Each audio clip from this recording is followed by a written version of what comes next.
everyone, Sandra here from the Schwoven's Nest.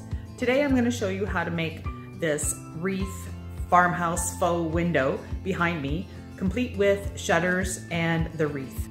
If you like the video, please give me a thumbs up, subscribe to my channel, and click the bell to get notified when I upload new videos. Thanks for watching. For this DIY, you'll need 4 frames of your own choice. I use these 11 by 14 double glass pane with white plastic frame. And I also am using 2 of the thrifted shutters that I picked up at a thrift store.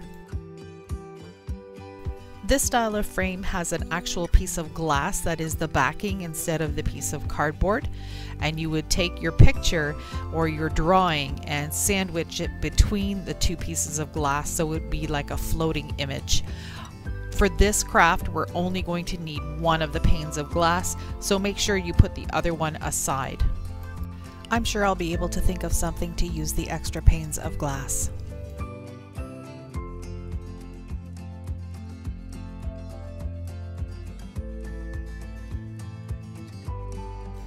These frames came with 2 sawtooth hangers to either hang it portrait style or landscape style, so you'll need to remove those and save them for later.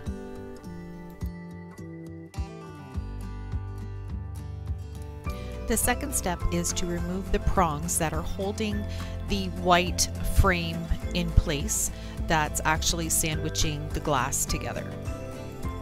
I use my needle nose pliers and I just grab the prongs and pull them out in the direction that they were put in.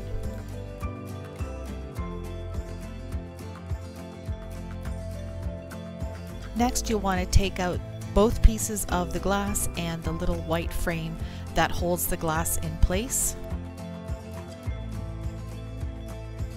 So now I'm going to be using my trusty Rust-Oleum Country Grey chalk paint to dry brush the frames and distress them. This is the same technique that I've been using in my previous videos, and I really like the look of it. The white with the gray on top makes it look very rustic.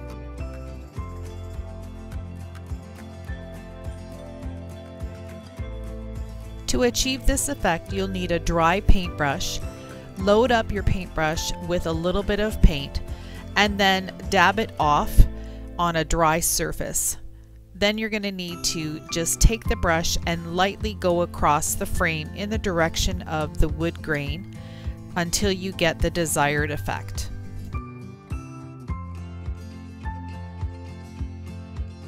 Make sure you do all the sides of the frame as well, because at this point you won't be sure which ones are going to be glued and which ones will be showing.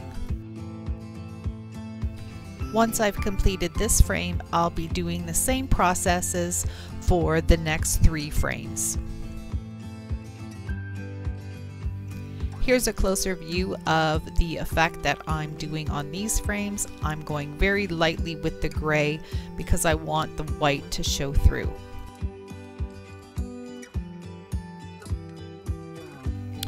To put the glass back in the frame, I put hot glue in all 4 corners and then pressed the glass down onto the inside of the frame. Then I added more hot glue to put the insert in and make sure that everything was held together nicely.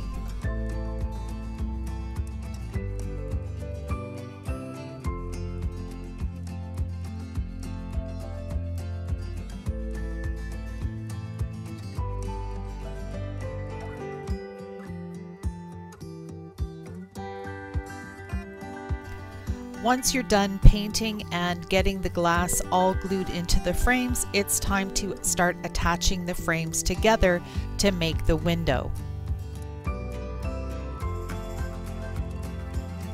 Using hot glue on the one side of the window, then pressing it very firmly together, making sure that it's even, and then hold it in place until the glue dries. Once the glue had dried, I then flipped it over and used my hot glue gun again on the seam to make sure that it was nice and sturdy.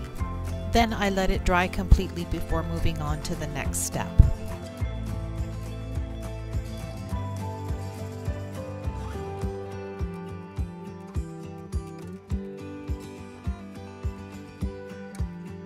I've decided to hang my faux window the long way instead of the tall way, so I'm just making sure that I have enough glue on the sides to make it stick properly. I also made sure I had two of the original holes where I had the sawtooth hangers in, so I could use those holes again to insert the sawtooth hangers back when I was ready to hang it on the wall.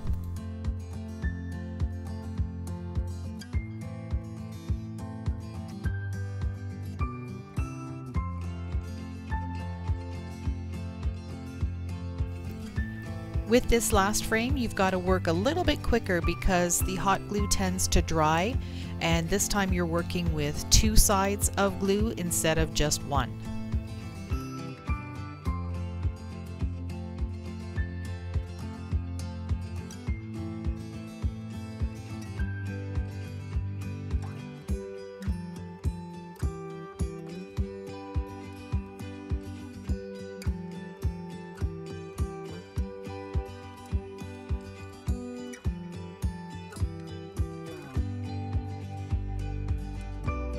Again, I'm going to reinforce the seams and make sure that they're glued together really well by using some hot glue, and then I let this sit overnight to dry before I did anything else with it.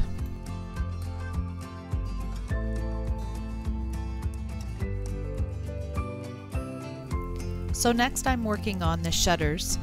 These shutters are movable shutters because they have this stick that's attached to all of the shutter pieces that allows you to move it up and down.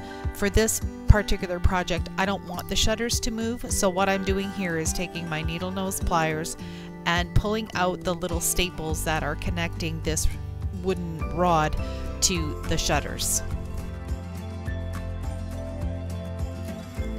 The slats of the shutter are still movable, so I'm just taking my hot glue gun and putting a small dab of glue down and then gluing the slats together so they're a solid shutter instead of moving around all over the place.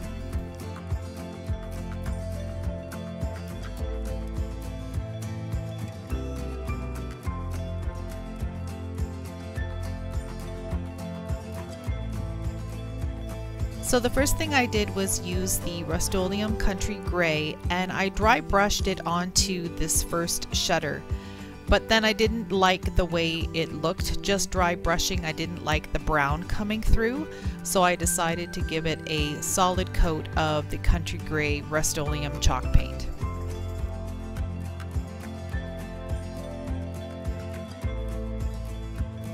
When you're painting the shutters, be sure to get all the edges and in between the grooves really well. You might have to go over the grooves a couple of times.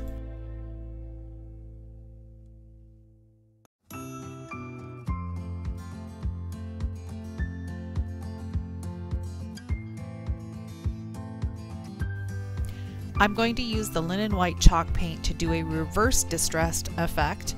Opposite of what I did with the frames. The frame had a white base and the gray distressing, and this is going to have a gray base and the white distressing.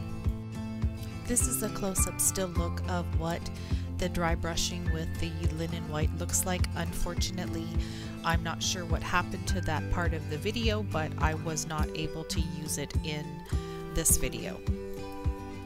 The next part is to make the wreath that goes on top of the window. I got a Dollar Tree wreath form and I cut out the two inside rings, so I was left with just the two outer rings. I wanted to wrap the frame with some kind of string, so I decided on this butcher twine. I started the first loop by just tying it in a knot nice and snug, and then I cut a piece of string and just started wrapping it around and making sure that it lined up really nicely. I found it easier to cut a length of string and wrap it around that way rather than using the big bolt.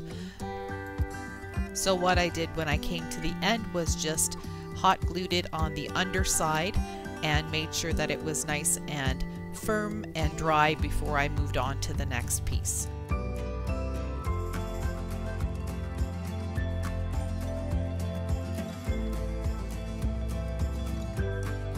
Here's what a portion of the wreath with the twine looks like. I decided to only go about a good halfway or just over halfway on the wreath with the twine, and I'm going to use flowers to cover up the rest of the wreath on the side where I don't have the twine. I picked up some magnolia blooms and some of this little lamb's ear color with the little white flowers on it. I thought that combination would look pretty. Here I'm taking apart the little stems because I find it's easier to work with the smaller branches than trying to fit big branches of blooms onto your wreath. So here I've got a couple of rows of my stems of flowers put on. You can see that I'm going in two different directions away from each other. That center area where the directions change is where I'm going to be putting the magnolia flowers.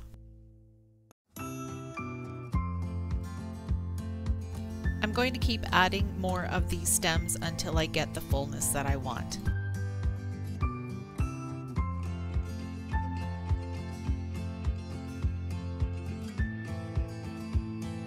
Now that I have the desired fullness in the greenery, I'm going to be taking the magnolia flowers off the stems and placing them onto the wreath.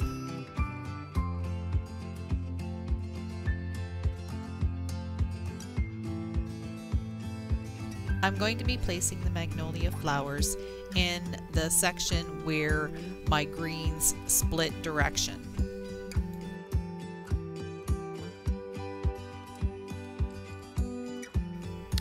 Once I had the magnolia flowers where I wanted them, I also decided to take 3 of the little pussy willow fuzzy buds and add those onto the wreath as well.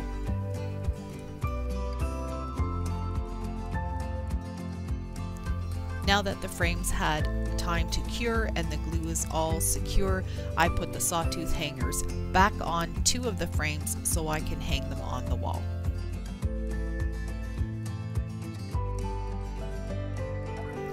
So here's the completed look hanging on my wall in my living room. I used 2 sawtooth hangers to attach the shutters to the wall. I used a combination of a command hook at the bottom of the wreath and hot glue at the top of the wreath to attach it to the window frames, and I love the way it looks. I think it's gorgeous and it really adds to the farmhouse look of my living room. If you like this video, please give me a thumbs up, subscribe to my channel, and make sure to click the bell so you get notified when I upload new videos. Thanks for watching.